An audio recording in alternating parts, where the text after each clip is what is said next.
My name is Nigel, 28 years old, and I've spent my entire life in the shadow of my perfect older brother. For years, I silently transferred money to support my parents, while they praised only him. Tonight at dinner, when they chuckled that I would never measure up to Michael, something finally snapped inside me. I stood up, looked them straight in the eyes, and said words I had been swallowing for decades. Before I continue this story, let me know where you're watching from in the comments below. Hit that like and subscribe button if you've ever had to stand up for yourself against your own family. Growing up in suburban Philadelphia, the contrast between my brother Michael and me couldn't have been more stark. 4 years, my senior Michael possessed a natural charisma that drew people to him like moths to a flame. He walked into rooms and commanded attention without effort. His laugh was louder, his stories more captivating, his presence simply bigger than mine in every way. Our childhood home told the story clearly through the photographs lining the hallway. Michael scoring the winning touchdown at his high school championship game. Michael being crowned prom king. Michael shaking hands with the mayor at a youth leadership conference. My achievements, honor roll certificates, math competition trophies, perfect attendance awards, gathered dust in a box in the attic. When Michael turned 16, our parents surprised him with a bright red convertible despite his mediocre grades and multiple fender benders with Mom's car. 2 years later, when I reached the same milestone, I received bus passes and a lecture about responsibility. "We know you understand the value of independence," Dad said, patting my shoulder. "Michael needs more support to thrive." Christmas mornings played out with depressing predictability. Michael would tear through stacks of extravagant gifts. Gaming consoles, designer clothes, the latest technology. I would receive practical items, socks, educational books, savings, bonds. "You're the responsible one," Nigel, Mom would say, as if my practicality was a personality trait rather than their expectation. The pattern continued during our school years. Michael played football, basketball, and ran track. My parents never missed a game, rearranging work schedules and canceling plans to cheer from the stands. Meanwhile, when I qualified for the state mathematics competition in my junior year, neither parent attended. Mom had a hair appointment. She simply couldn't reschedule, and Dad needed to help Michael prepare for a college interview. "Your brother needs this support," Mom explained when I expressed disappointment. "You're naturally gifted at academics, Nigel. Michael has to work harder for his opportunities." The irony was that I worked tremendously hard for my achievements. Late nights studying, weekends spent on extra credit projects, all while maintaining a part-time job at the local library. Michael coasted through school on charm, and the occasional all-nighter, his mediocre transcript boosted by his athletic accomplishments. Senior year brought college application season. Michael had already been accepted to State University on a partial athletic scholarship, though he'd barely maintained the minimum GPA requirement. When my acceptance letter arrived from Princeton with a substantial merit scholarship, my parents' response was lukewarm at best. "Princeton is very expensive, even with that scholarship," Dad cautioned. "State University would be more practical." "But Michael goes to State," Mom added. "Wouldn't it be wonderful for you two to be together again?" I chose Princeton despite their concerns declaring accounting as my major. This decision provoked another round of disappointment. Michael was studying business entrepreneurship, a visionary field according to our father. "Accounting is so limited," Mom said, wrinkling her nose. "Why not follow your brother's path? He's going to change the world with his ideas." College widened the gap between my life and Michael's. While he joined fraternities and became the social king of State University, I worked 3 jobs between classes: campus bookstore in the mornings, library assistant afternoons, and weekend shifts at a local restaurant. Every penny went toward tuition and living expenses that my scholarship didn't cover. Meanwhile, Michael's social media showcased an endless stream of parties, spring break trips, and new cars. Our parents supplemented his partial scholarship, generously ensuring he could focus on the full college experience without the burden of employment. When I came home for Christmas during sophomore year, exhausted from finals and multiple jobs, I found Michael lounging on the couch, regaling our parents with stories of his latest campus adventure. "Nigel, you look terrible," Mom commented when she finally noticed me. College shouldn't be all work and no play. Why can't you enjoy yourself like Michael does? I bit my tongue, unpacked my perfect GPA report in silence, and watched as it was glanced at briefly before being set aside in favor of Michael's tales of fraternity pranks and dating conquests. By graduation, I had secured a position at Wilson & Associates, a respected accounting firm in Philadelphia. I walked across the stage with summa cum laude, honors student government distinctions, and zero debt thanks to my scholarship and relentless work ethic. My parents attended the ceremony but left immediately after to catch the second half of Michael's intramural football game back at State. He had failed 2 classes that semester and would need an extra year to graduate. "Your brother really needs our support right now," Dad explained as they hurried away. "He's going through a tough time. You understand. You've always been the strong one." I watched them leave diploma in hand, wondering if I would ever be the priority in their eyes. After graduation, I moved into a modest apartment in downtown Philadelphia and began my career at Wilson & Associates. The work was demanding but rewarding, and for the first time in my life I felt valued for my abilities. My analytical mind, attention to detail, and work ethic, the very traits my family had dismissed, made me stand out among the new hires. 6 months into my job, I received the first call from my parents. It came on a Tuesday evening as I was reviewing client files for the next day's meetings. "Nigel, sweetie," Mom began her voice, carrying that particular tone that immediately put me on edge. "We hate to ask, but we're in a bit of a situation." The situation, as it turned out, was Michael. He had finally graduated after his 5th year at State University, only to discover that jobs weren't simply handed to him based on charm. His first business venture, a campus food delivery app that arrived 2 years after established companies had cornered the market, had failed spectacularly. "He just needs a small loan to get back on his feet," Dad explained. "Nothing major, maybe $2,000. Just until his next big idea takes off." I hesitated. My starting salary was decent but not extravagant. Between rent, student loan payments for the portion not covered by scholarships, and building an emergency fund, $2,000 represented a significant chunk of my savings. "Can't he get a temporary job?" I suggested. "Even something part-time would help cover his expenses while he figures things out." Mom's gasp was audible through the phone. "Your brother is an entrepreneur, Nigel. He can't waste his talents stocking shelves or waiting tables. That might have been fine for you during college, but Michael has a different path." The familiar sting of the comparison hit home. Different path indeed, one paved with their unconditional support, and apparently my money. I transferred the funds the next day, telling myself it was a one-time assistance to help family. I cut back on groceries, canceled my gym membership, and put off buying the new winter coat I needed. 3 months later, the pattern repeated. This time, Michael had an unmissable opportunity to invest in a friend's startup. $4,000 would secure him a position that would definitely return tenfold within 6 months. Again, I transferred the money, dipping into my emergency fund.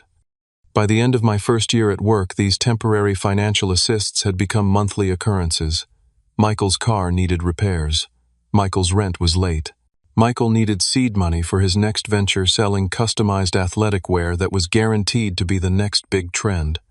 Each time the requests came couched in family obligation and wrapped in the implicit comparison.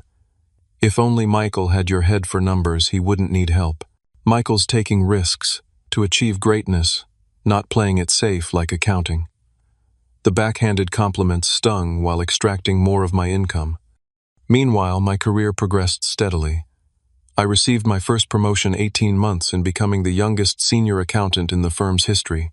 The accompanying raise was substantial, but my parents' financial needs seemed to expand proportionally with my income. "We're so proud of you, honey," Mom said when I shared the news of my promotion. Her next sentence came without pause. "By the way, Michael's new business partner backed out last minute. He needs $14,000 to secure the commercial space before someone else takes it. You're doing so well now. Surely you can help your brother achieve his dreams too."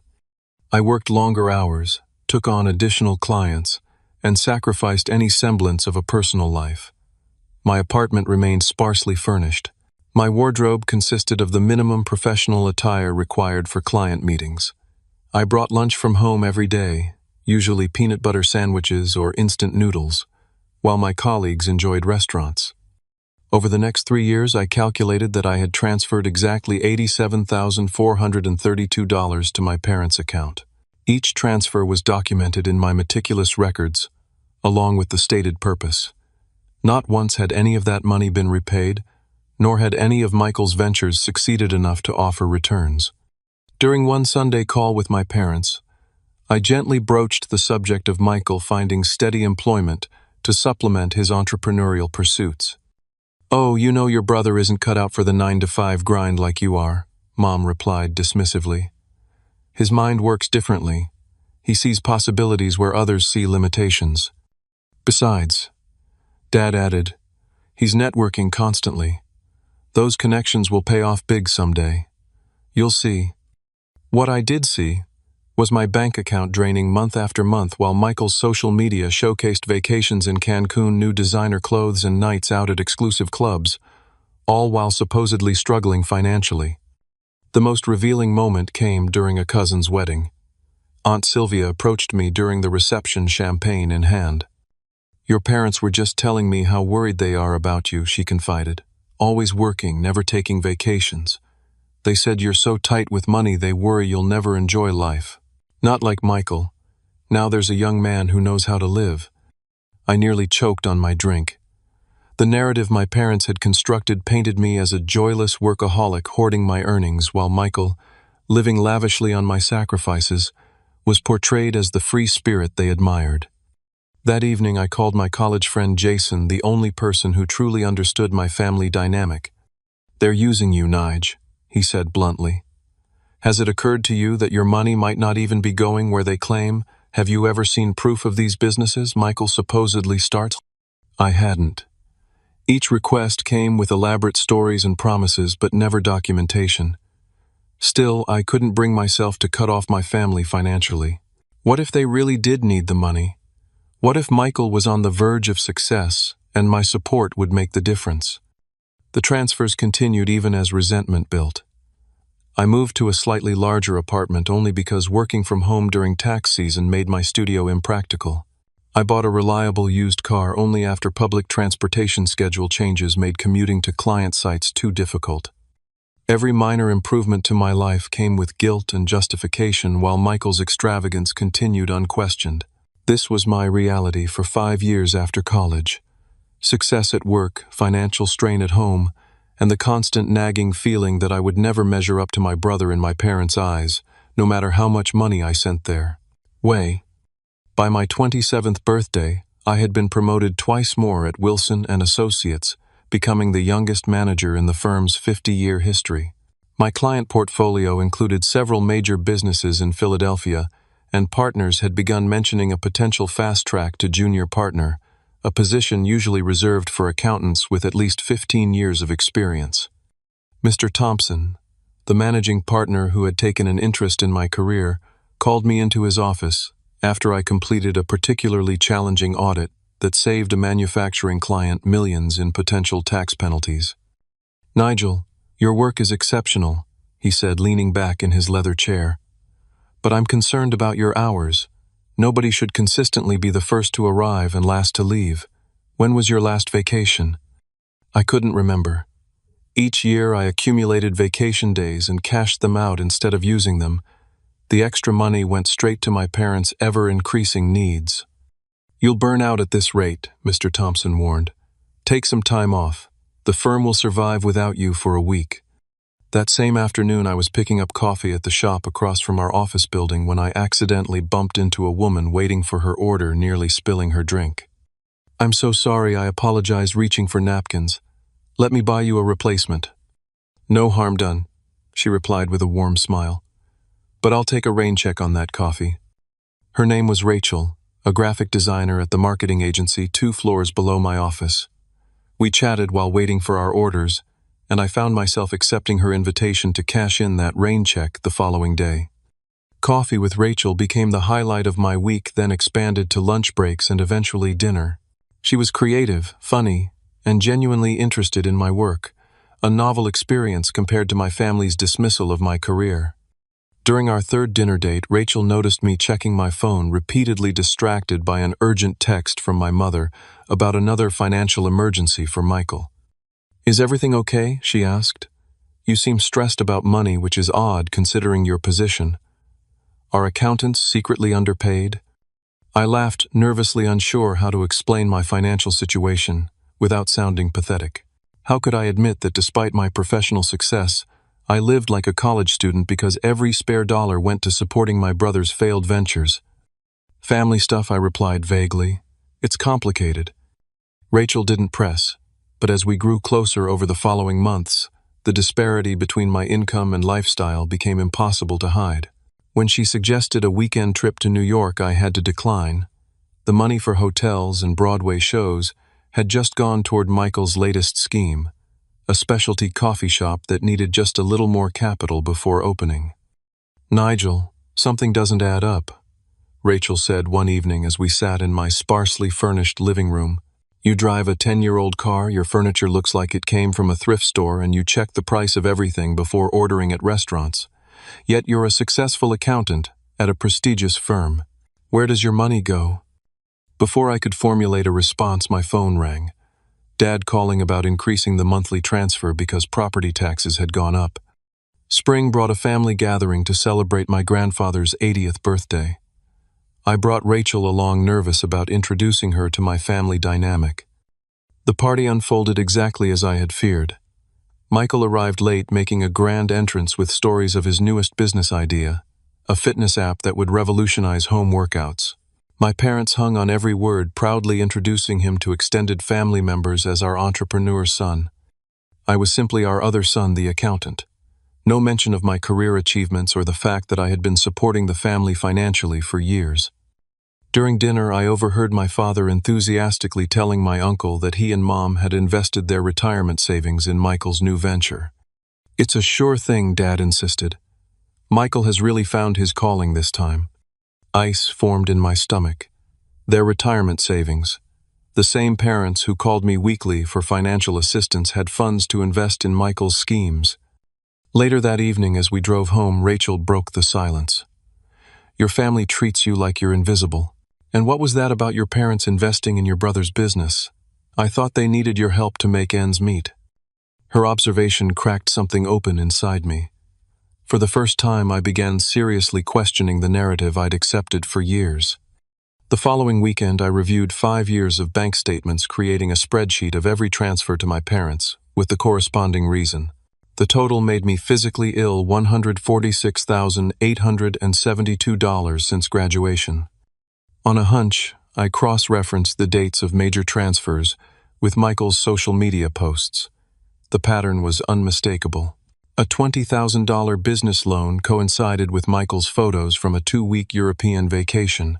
A medical emergency transfer of $8,000 matched exactly with the timing of his new sports car purchase. I called Jason, my voice shaking as I shared my discovery. "You need to stop the transfers," he said firmly. "This isn't helping family. It's enabling exploitation." "But what if they really do need the money for bills and expenses?" I countered. "I can't just cut them off completely." "Then ask for proof," Jason suggested. "Actual bills documentation. If they're being honest, they should have no problem providing it." The next day, I received a text from my mother. "Nigel, sweetheart, we're having a special family dinner this Saturday. Michael has exciting news. Be here at 6 sharp."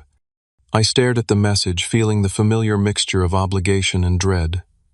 Another dinner celebrating Michael, another subtle comparison making me feel inadequate, likely followed by another financial request. For the first time in my adult life, I considered not going. But avoidance wouldn't solve the underlying problem. Perhaps this dinner was the opportunity I needed to finally address the situation head-on. I texted back a brief confirmation, then called Rachel. "I think it's time I stood up for myself," I told her. "Would you come with me to this family dinner for moral support?" "I'll be right beside you," she promised. "It's long overdue."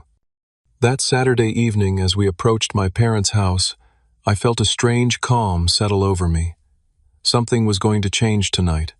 I just didn't realize how dramatically the truth would finally come to light. The familiar scent of my mother's pot roast, greeted us as Rachel and I walked up the brick pathway to my childhood home. The modest suburban house where I grew up looked different somehow. Fresher paint on the shutters, new landscaping in the front yard, a sleek television visible through the living room window that certainly hadn't been there during my last visit. "Your parents' place is lovely," Rachel commented, squeezing my hand supportively. "They've made some upgrades," I replied, noting the new patio furniture and recently installed stone walkway, all purchased presumably with money that I had sent for essential bills. Mom answered the door wearing a designer dress I didn't recognize, her hair freshly colored and styled. "Nigel, and this must be Rachel," she exclaimed, air-kissing my cheek before turning her full attention to my girlfriend. "We've heard so little about you, dear. Michael brings his dates around much more often." The comparison delivered within 10 seconds of our arrival. I caught Rachel's eye and saw her slight nod of recognition. She was witnessing firsthand what I'd described about my family dynamic. Dad emerged from his study wearing a golf shirt from an exclusive country club. "Son, good to see you." "Rachel, welcome." He gestured to the living room. "Come see our new entertainment system. 75 inches of pure clarity." I followed mechanically, noticing other new additions. Original artwork on the walls, a high-end coffee maker on the kitchen counter, plush new carpeting underfoot. All while I'd been eating ramen noodles in my apartment to afford my monthly transfers for their struggling finances. "Michael's running a bit late," Mom announced, checking her diamond-studded watch. "Another new acquisition. You know how busy he is with the new business taking off." "What business is that?" I asked, keeping my tone neutral despite the anger simmering beneath the surface. "The fitness app," Dad beamed. "It's gaining incredible traction. Investors are practically lining up." Rachel's hand found mine, squeezing gently as I bit back the question of why they still needed my money if Michael's business was so successful. We sat in uncomfortable small talk for 45 minutes before the front door burst open, and Michael sauntered in wearing designer clothes and reeking of expensive cologne. "Sorry I'm late, family," he announced without actual contrition. "Had to wrap up a meeting with potential investors. They're very interested in the expansion plan." My parents practically tripped over themselves to greet him, fussing and cooing as if he were returning from war rather than arriving late to dinner. I observed silently as they took his coat, offered him a drink, and generally treated him like visiting royalty, while Rachel and I sat forgotten on the sofa. Nigel, little brother Michael, finally acknowledged me with a backslapping hug that felt more performative than affectionate. He gave Rachel an appreciative once-over. "You must be the girlfriend. Michael Thornton, pleasure to meet you. I'm sure Nigel's told you all about his successful big brother." "Actually, he's told me quite a bit about you," Rachel replied with a sweet smile that didn't reach her eyes. Dinner was served on new china that I didn't recognize, with expensive wine poured into crystal glasses. Throughout the meal, my parents and Michael dominated the conversation, discussing his business prospects, the famous people who were allegedly interested in investing, and the incredible lifestyle brand he was building. Not once did they ask about my work, my recent promotion, or anything related to my life. Rachel attempted to mention my achievements several times, only to be interrupted by more Michael-centric conversation. "We have exciting news," Mom announced as she served dessert. Michael's app has been featured in Tech Entrepreneur magazine's Startups to Watch section. They're doing a family profile next month. "We're so proud," Dad added, raising his glass. "He's really making a name for himself." Michael beamed, soaking in the praise. "It's been a challenging journey, but when you have the vision, success is inevitable." "If only your brother had your ambition," Mom said with a chuckle, glancing at me. "Nigel's always been content with his little accounting job, playing it safe." "Not everyone can be a visionary," Michael added condescendingly. "Someone has to crunch the numbers, right, little brother?" Dad joined their laughter. "You'll never be as good as your brother in business, Nigel, but that's okay. We still love you." The room seemed to go silent around me as something inside finally snapped. Years of suppressed resentment, financial strain, and emotional neglect crystallized into perfect clarity. Rachel's hand found my knee under the table, a silent gesture of support. I stood up slowly, my chair scraping against the hardwood floor. Then tell him to pay all the bills, I said, my voice steady despite the adrenaline coursing through me. I'm not sending money anymore. The laughter died instantly. Mom's fork clattered against her plate. What are you talking about? She asked, genuinely confused. What money? Her confusion seemed sincere, which only confused me in return. The money I've been sending for years. For emergencies, for Michael's businesses, for household expenses. Mom looked genuinely perplexed. Nigel, what are you talking about? We never received a single dollar from you. The room fell into stunned silence. I pulled out my phone, opening my banking app to display the long history of transfers. $146,872 over 5 years, I said, turning the screen toward them. Every transfer documented. Every call for financial help recorded in my calendar. Dad's face drained of color as he stared at the screen. We never asked you for money, son. Not once. My gaze shifted to Michael, whose expression had transformed from smugness to something far more revealing. Panic. You've been intercepting the money, I said, the pieces finally clicking into place. All those calls about emergencies, business investments, medical bills, they came from you, not Mom and Dad. Michael stood abruptly, knocking over his wine glass. This is ridiculous. Nigel's making things up because he's jealous of my success. Then explain these, I challenged, scrolling through the transfer history. Everyone sent to our parents' account number, the same account you've had access to since college. Mom looked back and forth between us, confusion, giving way to dawning horror. Michael, is this true? Of course not, he blustered, but his eyes darted nervously around the room. Nigel's always been jealous of me. He's trying to turn you against me because his girlfriend probably realized what a boring loser he is. Rachel stood beside me. I've seen the bank statements. I've watched Nigel sacrifice everything to support his family. He lives like a college student despite his success, because every spare penny goes to you. Dad's hands were shaking as he reached for my phone. May I? He asked quietly. I handed it to him, watching as he scrolled through 5 years of transactions, his expression growing increasingly grave. These match our account number, he said, finally, voice barely above a whisper. But we never saw these deposits. Because Michael removed them as soon as they arrived, I explained. He has online access to your account, remember? You gave it to him in college so he could deposit his paychecks from that summer job. The job he quit after 2 weeks, Dad murmured, the memory visibly dawning on him. Mom's eyes widened as another realization hit. The calls about emergencies, we never made those calls. Michael's face had turned an alarming shade of red. This is insane. You're all turning against me over some numbers on a screen, after everything I've done for this family. What exactly have you done, Michael? I asked quietly. Other than take and take while contributing nothing. I'll show you what I've done, he shouted, storming toward the door. You'll all be sorry when my business takes off and I don't share a penny of it with any of you. The front door slammed behind him, leaving a ringing silence in the dining room. Mom's hands trembled as she reached for her water glass. I don't understand. All this time, all that money. Check your account statements, I suggested gently. Look at the deposits and immediate withdrawals.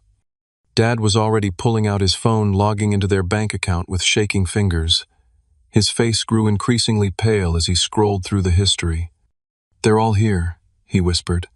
Deposits from Nigel, withdrawals the same day to accounts I don't recognize. He looked up at me, eyes glistening. Son, we had no idea. All these years. The confrontation I had imagined for so long was unfolding in a way I never expected. Instead of defending Michael or dismissing my concerns, my parents looked genuinely shocked and devastated. Why didn't you ever mention sending us money? Mom asked, tears streaming down her face. I thought you knew, I replied. The calls always came from your number. The emails from your address. Michael has our passwords, Dad realized aloud. He set up our email accounts, helped us with online banking. Rachel gently touched my arm. Nigel, check your phone. I glanced down to see multiple notifications, emails and texts purportedly from my parents over the years, all asking for financial assistance. I handed the phone to Dad, who scrolled through them with growing horror. These aren't from us, he confirmed, voice breaking. We never wrote any of this. Mom suddenly clutched her chest, face contorted in pain. I can't breathe, she gasped. Dad dropped the phone, rushing to her side. Linda, what's wrong? My chest, she wheezed. It hurts. Rachel immediately moved into action. Call 911, she instructed, helping Mom to lie down on the sofa. It could be a heart attack. I fumbled for my phone with suddenly clumsy fingers, dialing emergency services while Dad knelt beside Mom, holding her hand and murmuring reassurances that sounded hollow even to my ears. As we waited for the ambulance, watching my mother struggle for breath, the full weight of the evening's revelations pressed down on me. My brother hadn't just stolen my money. He had stolen years of potential relationship with my parents, poisoning our family with lies and manipulation. The paramedics arrived within minutes, quickly assessing Mom before loading her into the ambulance. Dad climbed in beside her, looking suddenly old and fragile. We'll follow you to the hospital, I promised, guiding Rachel toward my car. As we drove in tense silence, Rachel reached over to squeeze my hand. Are you okay? I wasn't sure how to answer. The truth had finally emerged, but at what cost? And what happened now? I don't know, I admitted. But for the first time in years, I feel like I can finally breathe. The hospital waiting room buzzed with muted conversations and the occasional overhead page for a doctor. Rachel and I sat in uncomfortable plastic chairs, my right leg bouncing with nervous energy as we waited for news about my mother. Family of Linda Thornton, a doctor in blue scrubs, finally called. I jumped to my feet. That's us. I'm her son. The doctor, a woman with kind eyes and silver-streaked hair, offered a reassuring smile. Your mother is stable. She experienced what we call a stress-induced cardiac event. Not a full heart attack, but a warning sign. Her blood pressure spiked dangerously high, likely triggered by emotional distress. Relief washed over me. Can we see her? Briefly. She needs rest, but a short visit would be fine. She's in room 314. We found Dad sitting beside Mom's bed, holding her hand, while she rested, connected to various monitoring equipment. He looked up as we entered, his eyes red-rimmed and exhausted. The doctor says she'll be okay, he said quietly. They want to keep her overnight for observation. Mom stirred at the sound of voices, her eyes fluttering open. Nigel, she murmured. You're still here. Of course I am, I replied, moving to her other side. I wouldn't leave. Her fingers weakly gripped mine. After what we learned, and how we treated you, I wouldn't have blamed you. We need to talk about it, I said gently, but not now. You need to rest. Dad cleared his throat. While your mother was getting settled, I checked our bank statements on my phone. His voice cracked. He's been doing this for years, Nigel. Taking your money, lying to all of us. Mom's monitor beeped as her heart rate increased slightly. Robert, please, she whispered. Not now. Dad nodded, patting her hand. You're right. Rest now.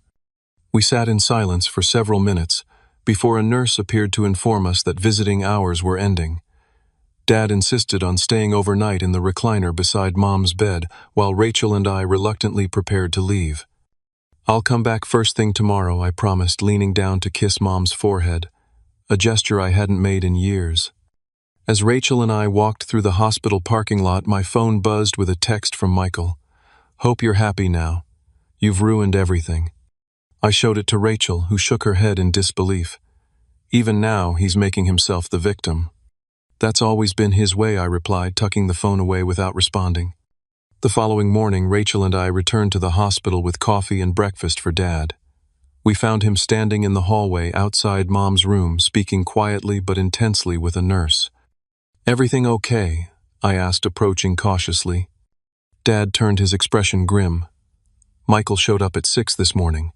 Your mother became agitated, and her blood pressure spiked again. They asked him to leave. What did he want? I asked, though I could guess. To convince your mother that this is all a misunderstanding, Dad replied, his voice uncharacteristically hard, that you're manipulating us against him out of jealousy. The nurse excused herself as Mom's doctor approached with clipboard in hand. Mr. Thornton, your wife is stable now, but I'm concerned about these blood pressure spikes. She needs to avoid stress for the next several weeks, at minimum. Dad nodded solemnly. We understand, doctor. I've prescribed medication to help manage her blood pressure, and I strongly recommend following up with a cardiologist. She continued, handing Dad a prescription. She can be discharged this afternoon if her readings remain stable. Once the doctor left, Dad turned to me with haunted eyes. I couldn't sleep last night. I kept thinking about all the years, all the money, all the ways we failed you while praising him. Dad, you didn't know. But we should have, he interrupted, voice breaking. The signs were there. Your brother hasn't held a real job since college. His businesses never produce anything tangible. Meanwhile, you've been working yourself to exhaustion living frugally, despite your success. He rubbed his eyes wearily.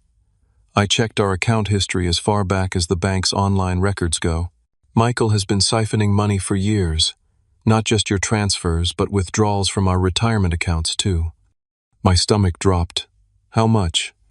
Nearly $200,000 from our savings, Dad admitted. Always with some excuse. Temporary loans for his businesses, investment opportunities too good to pass up. None of it ever came back. Rachel placed a supportive hand on my shoulder as I absorbed this information. Have you considered legal action? She asked gently. Dad looked torn. He's still our son, but this goes beyond irresponsible behavior. This is fraud theft. A nurse appeared to let us know we could see Mom. We found her sitting up in bed, color returned to her cheeks, though her eyes remained troubled. I had them bring a cot, she said when we entered. Your father showed me the bank records on his phone. All these years you've been supporting us while we... Her voice broke. While we treated you like you weren't measuring up. Mom, you didn't know? We should have... She echoed Dad's earlier sentiment. A mother should know her children better than that. The conversation halted as a commotion erupted in the hallway. Michael's voice carried clearly through the door.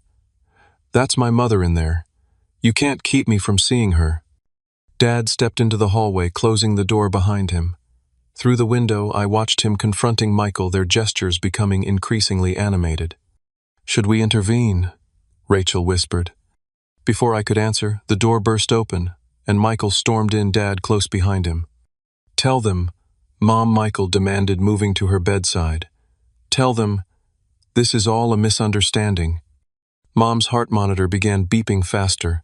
Michael, please. The doctor said, I need to stay calm. You need to leave, I said firmly, stepping between him and the bed. Michael's face contorted with rage.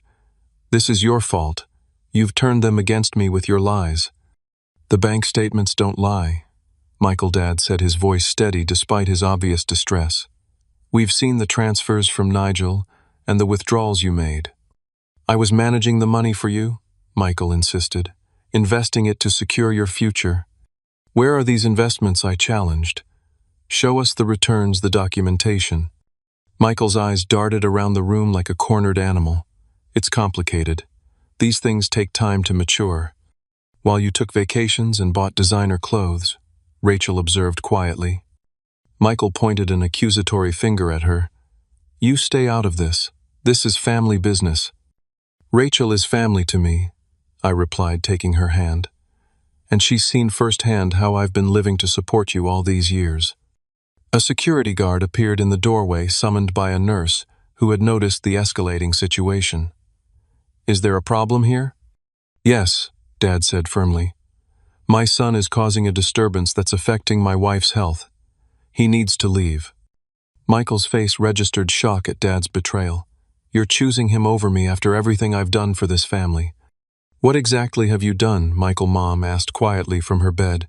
Besides, take and lie. The security guard stepped forward. Sir, I need you to come with me. This isn't over, Michael hissed as he was escorted out. You'll all come crawling back when my business takes off. After he left, Mom's monitor gradually returned to normal rhythms. The room fell into exhausted silence until a nurse came to check Mom's vitals. Your blood pressure is still elevated, she noted with concern. Try to rest. Once we were alone again, Dad sank heavily into the chair beside the bed. We need to make changes, he said, looking between Mom and me, starting with our relationship with Michael, and with you, Nigel. What kind of changes? I asked, cautiously. First, no more access to our accounts for Michael, Dad stated firmly. Second, we need to figure out how to make this right with you, though I'm not sure that's even possible after everything. I don't want repayment, I said quickly. That's not why I brought this up. We know, Mom replied softly, but there needs to be accountability and healing. As we sat together in that sterile hospital room, the full weight of years of deception hung in the air. My brother had stolen more than money. He had stolen trust, family bonds, and countless opportunities for genuine connection between my parents and me. When I get home, Dad said suddenly, I'm going to check Michael's room. He stays there sometimes when he's between apartments. There might be more evidence of what he's been doing. Mom was discharged late that afternoon. Rachel and I followed my parents home, helping Mom get settled while Dad disappeared upstairs to Michael's old bedroom. He returned 20 minutes later, his face ashen, clutching a folder. I found these hidden in the back of his closet, he said, spreading bank statements across the coffee table. Accounts we didn't know existed, credit cards in our names. I examined the documents, my accountant's eye quickly grasping the extent of the fraud. Dad, this is identity theft. He opened credit lines using your information. Mom began to cry silently while Dad's hands clenched into fists. How could he do this to us, to his own family? Because he's always gotten away with it, Rachel observed quietly. He's never faced consequences. Until now, Dad said with newfound resolve. This ends today. The weeks following my mother's hospital stay marked a profound shift in our family dynamics. For the first time in my adult life, I established clear boundaries with my parents, beginning with financial separation. No more money transfers, I explained gently but firmly, as we sat in their living room the weekend after Mom came home. Not because I don't want to help, but because we need to break this cycle. Dad nodded solemnly. We understand, son. It's long overdue. The financial reckoning was swift and painful. My parents discovered credit card debt exceeding $70,000 across multiple accounts Michael had opened using their information. Their retirement savings had been decimated by his unauthorized withdrawals, leaving them with barely enough to cover 6 months of living expenses. We'll need to sell the house, Dad concluded after meeting with their financial advisor. Downsize to something we can actually afford. What about legal action against Michael? I suggested, the words still strange and painful to speak aloud. Mom's face crumpled. He's still our son, Nigel. A son who stole from you and damaged your health, Rachel pointed out gently. She had become an unexpected source of strength through this ordeal, her outside perspective helping all of us see the situation more clearly. Dad sighed heavily. We've filed police reports about the identity theft and fraud. The detectives said they'll investigate, but it's our decision whether to press charges if they find enough evidence. While my parents grappled with these difficult decisions, I focused on rebuilding my own life without the financial drain that had defined it for years. The first step was meeting with a therapist specializing in family dynamics. Dr. Marshall, a soft-spoken woman with penetrating eyes, helped me recognize patterns I'd been blind to for decades. You've been the family scapegoat, she explained during our third session, while simultaneously serving as the family rescuer. It's a common but devastating role. I just wanted their approval, I admitted. To be seen as valuable as Michael. And now that the truth is out, how do you feel? Angry, I confessed. Relieved. Guilty for feeling relieved. Worried about my parents. Uncertain about the future. All perfectly normal reactions, she assured me. The question now is, what boundaries do you need to maintain your well-being going forward? Those boundaries took shape gradually. I visited my parents weekly but declined to be involved in their financial decisions. I changed my phone number, giving the new one only to my parents, with the strict understanding that they weren't to share it with Michael. I began saying no to requests that felt uncomfortable or exploitative. Professionally, my focus improved dramatically, once free from constant financial anxiety. Mr. Thompson noticed the change immediately. Whatever weight you were carrying seems lighter, he observed during our monthly review. It shows in your work and client interactions. I've resolved some long-standing family issues, I explained vaguely. He nodded approvingly.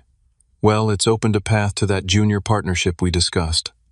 The board is impressed with your client retention rates and analytical innovations. The promotion came with a substantial salary increase, money that for the first time I could allocate toward my own future rather than Michael's fictitious businesses.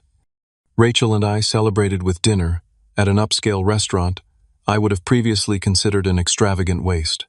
To your success, she toasted, clinking her glass against mine, and to finally enjoying the fruits of your labor. As my life improved, the consequences of Michael's actions began catching up with him. Word spread through the extended family about his deception, eroding the network of admirers and enablers he had cultivated for years. Aunt Sylvia, who had once praised Michael's vibrant lifestyle, called me directly. I had no idea what was really happening, she said, sounding genuinely contrite. The story your parents told everyone was so different from reality. They didn't know either, I reminded her. Michael manipulated all of us. Still, we should have seen through it. The signs were there. She paused. Your cousin Timothy is looking for an accountant for his construction business. Would you be interested in meeting with him? Similar calls came from other family members. Apologies, reconnections, and a newfound respect I had never experienced before. Michael, meanwhile, found himself without his usual safety nets. His social media posts grew increasingly desperate as fair-weather friends disappeared once the flow of expensive outings and gifts dried up. The investors he had boasted about vanished when my parents stopped providing funds through me. 3 months after the confrontation, my parents received a notice that Michael was being investigated for fraud related to investment solicitation for non-existent businesses. Several acquaintances had filed complaints after losing money in his schemes. He called asking for bail money, Dad told me during Sunday dinner. I said no. The simple statement represented an enormous shift in my father's approach to Michael.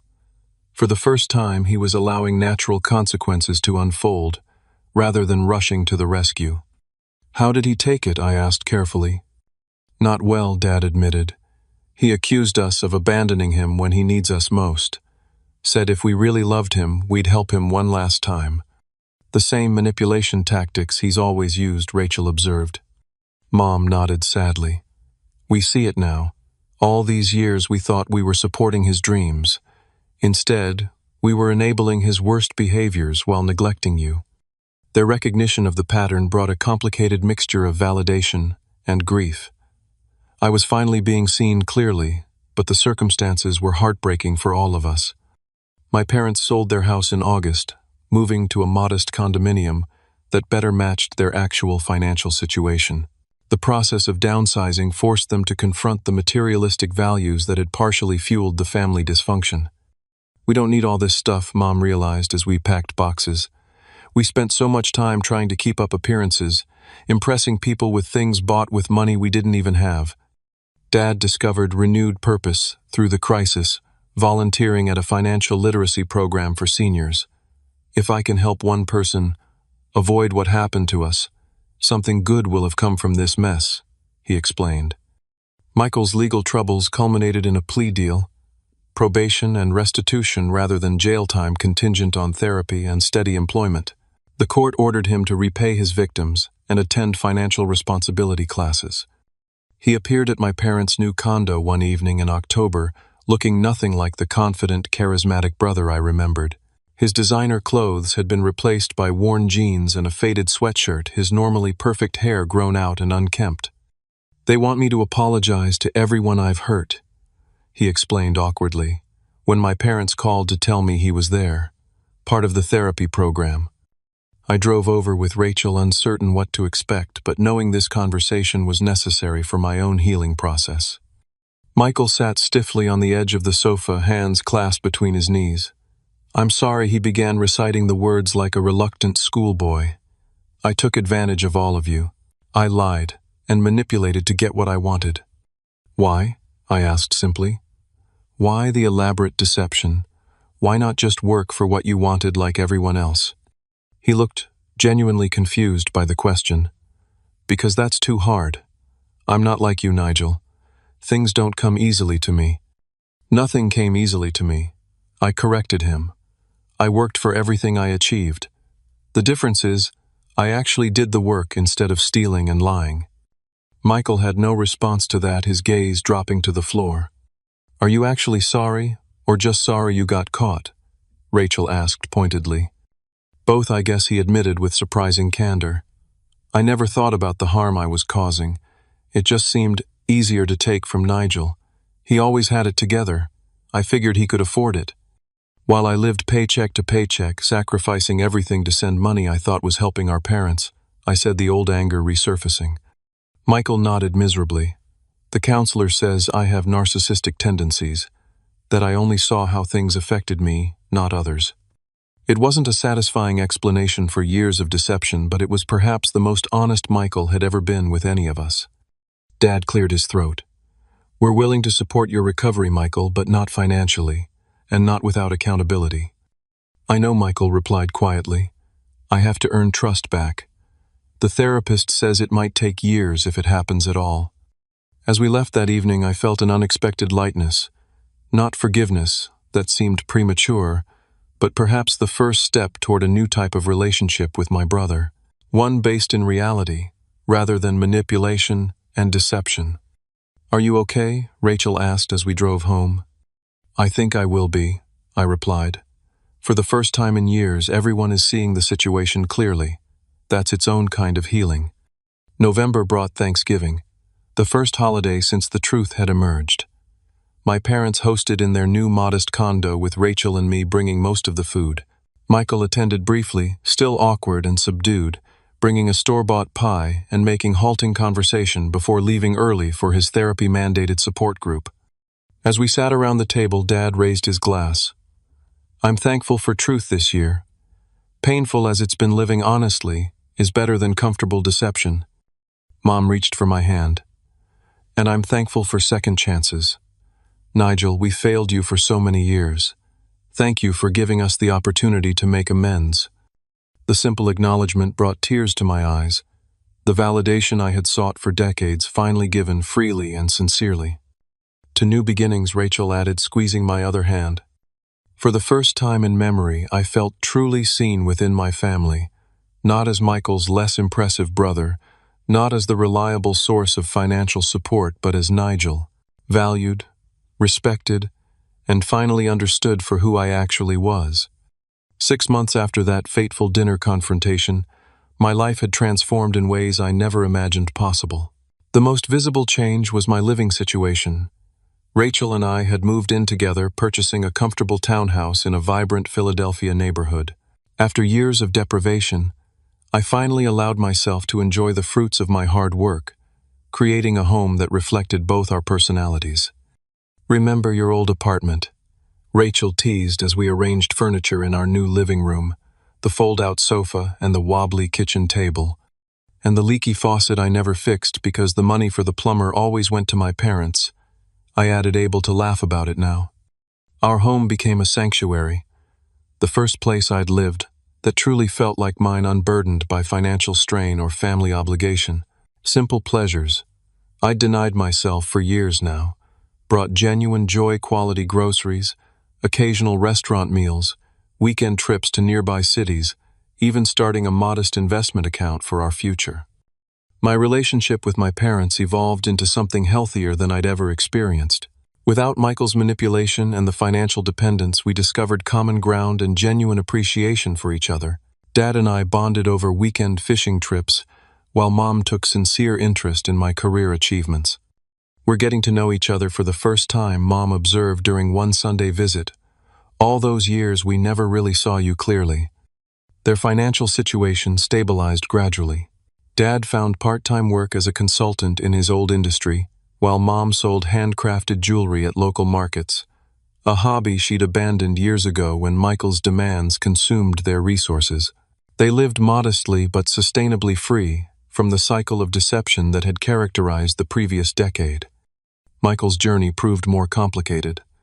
The court-mandated therapy revealed deeper issues than anyone had suspected, not just narcissistic tendencies, but profound insecurity masked by grandiose behavior.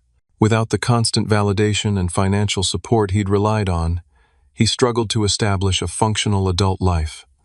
"He's working at a warehouse now," Dad reported during one of our regular calls. "First steady job he's ever kept for more than a month."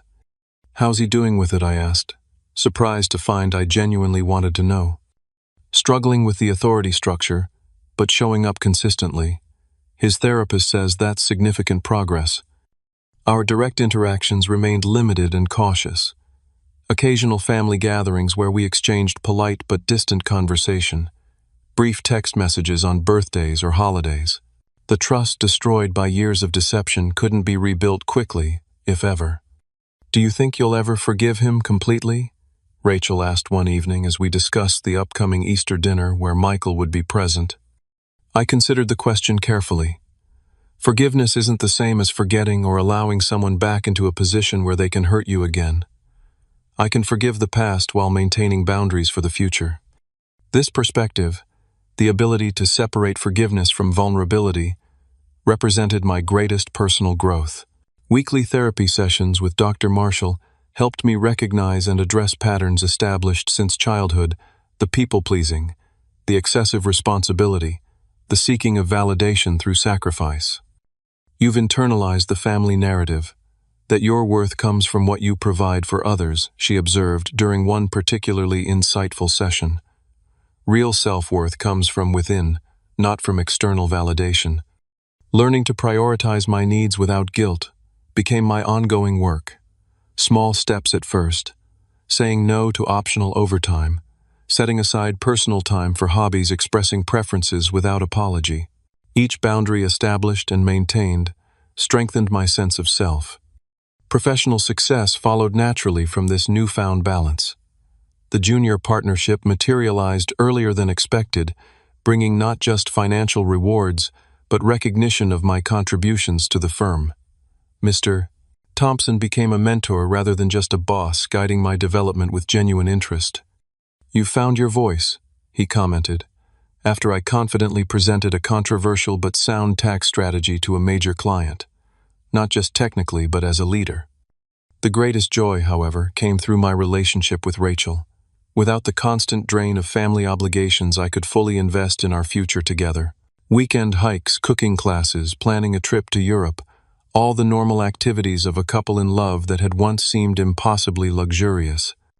On a crisp autumn evening, exactly 1 year after the confrontation that changed everything, I proposed to Rachel during a picnic in the park where we'd had our first real date. Her joyful acceptance felt like the culmination of a journey from self-sacrifice to self-actualization. "You've changed so much this past year," she said as we celebrated with champagne later that evening. "Not your core. You've always been thoughtful and kind. But you stand taller now. You take up the space you deserve." Thanksgiving dinner that year was hosted at our home, a deliberate choice to establish new traditions. My parents arrived bearing homemade dishes and genuine warmth. Michael came too, bringing a girlfriend none of us had met before, a soft-spoken librarian named Abigail, who seemed to have a calming effect on his usually domineering personality. As we gathered around the table, I realized how profoundly different this felt from family meals of the past. No underlying tension, no performative comparisons, no hidden agendas, just people sharing food and conversation with authentic presence. After dinner, Dad pulled me aside, his expression unusually vulnerable. "I was wrong about so many things, Nigel. Focusing on your brother's flash instead of your substance, mistaking charm for character. I missed seeing the extraordinary man you were becoming." "We both made mistakes," I acknowledged. "I should have spoken up sooner instead of enabling the situation." He shook his head firmly. "You were responding to patterns we established from your childhood. The responsibility was ours as parents, to see what was happening." This accountability, freely given without expectation of absolution, meant more than any apology could have. It represented a fundamental shift in how my family operated, moving from denial and deflection to honesty and responsibility. Later that evening, after everyone had left and Rachel and I were cleaning up, she noticed my contemplative mood. "Penny, for your thoughts." "I was just thinking about how different life looks now compared to a year ago," I replied, setting down the dish I was drying. "Not just the external circumstances, but how I feel inside. For so long I was trying to earn love and approval through sacrifice and support. I thought if I just gave enough, did enough, they would finally see me as equal to Michael. And now she prompted gently. Now I understand that my worth was never about comparison or contribution. It was inherent all along. I just couldn't see it. And ironically, only when I stopped trying to prove my value through constant giving did my family actually begin to see and appreciate me for who I am. Rachel wrapped her arms around me. That's the thing about healthy boundaries. They don't just protect you, they clarify your true self to others. This realization became the foundation for my approach to all relationships moving forward. Boundaries weren't selfish, they were necessary for authentic connection. Saying no wasn't rejection, it was honesty. Taking care of my own needs wasn't self-centered, it was the prerequisite for genuinely caring for others. The financial prosperity that followed my promotion, and freedom from supporting Michael, allowed us to make choices based on values rather than necessity. We established a scholarship fund for first-generation college students working while studying, something I understood intimately. We volunteered at financial literacy workshops, similar to the one Dad had joined. Mom and Dad gradually rebuilt their retirement savings with my occasional guidance, but never my financial intervention. Michael continued his therapy and steady employment, the flash and manipulation, giving way to a more grounded, if less spectacular, existence. Our relationship remained a work in progress, cautious rebuilding of trust through small, consistent actions rather than grand promises. The deepest healing came through recognition that family dynamics aren't fixed or faded. The patterns established in childhood, the golden child and the scapegoat, the enabler and the enabled, could be identified, challenged, and transformed, not easily or quickly, but persistently, with courage and clarity. Standing up at that dinner table a year ago wasn't just about money or fairness. It was about claiming my right to be seen accurately, to be valued appropriately, to exist as myself, rather than as a supporting character in someone else's story. In that moment of saying, "Then tell him to pay all the bills," I wasn't just addressing financial exploitation. I was reclaiming my narrative, establishing that my worth wasn't determined by what I provided, but by who I was. That's the lesson I carry forward. Self-worth isn't earned through sacrifice or achievement. It's inherent, inalienable, and most importantly, non-comparative. We don't need to diminish others to shine, nor dim our light to make others comfortable. Have you ever had to stand up for yourself against your own family? It takes tremendous courage to break generational patterns and establish healthy boundaries with the people who raised you. Share your experience in the comments below. Your story might give someone else the strength to speak their truth. Don't forget to like and subscribe if this resonated with you. And remember, your worth isn't determined by what you give, but by who you are. Thank you for listening, and may you find the courage to stand in your truth today.